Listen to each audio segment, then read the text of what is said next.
Saya harus berhati-hati. Apa ni?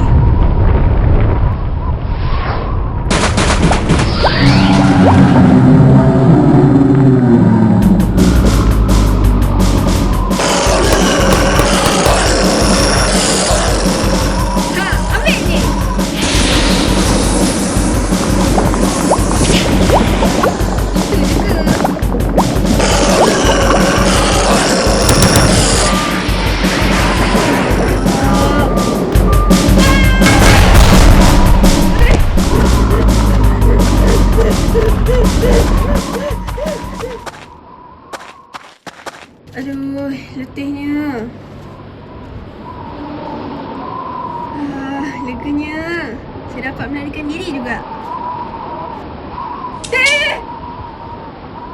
Kau siapa, ha? Janganlah tembak. Aku hanya datang untuk menyorok daripada raksasa. Raksasa? Maksud kau raksasa sampah? Ya. Kalau begitu, ikut aku. Nah, mesti kau dah harga kan? Terima kasih.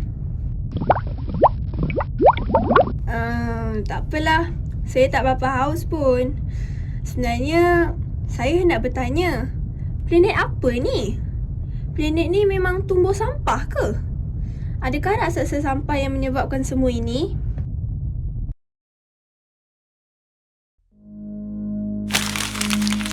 Planet ini tidak diceritakan sebegini.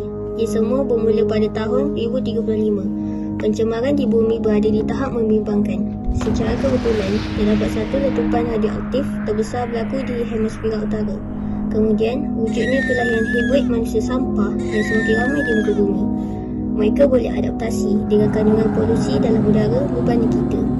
Akhirnya, manusia mulai putus dan manusia hibrid mula menguasai bumi. Maksud kau, kita berada di bumi? Dan raksasa tu asalnya manusia? Ya, mereka mula wujud sejak letupan radioaktif bermula.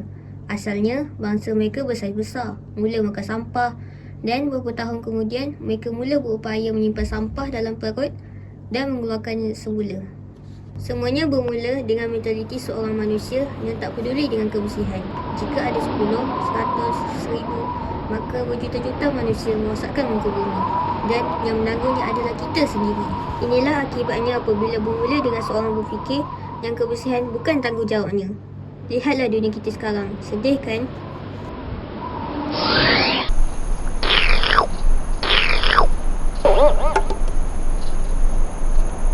Kau ni, janganlah buang sampah merata-rata. Kotor lah. Alah, aku seorang je yang mau sampah. Tak ada kesan pun. Kalau ada sejuta macam kau, masih tak ada kesan.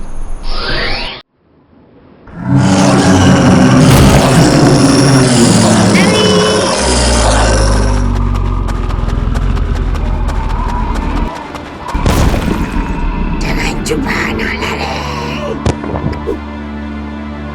Kalau ada sejuta pembuang sampah macam kau, masih tak ada kesan. Maafkan aku. Syarif, bangunlah. Terjaga pun. Baik kau bangun sekarang. Nanti dia nak balik rumah.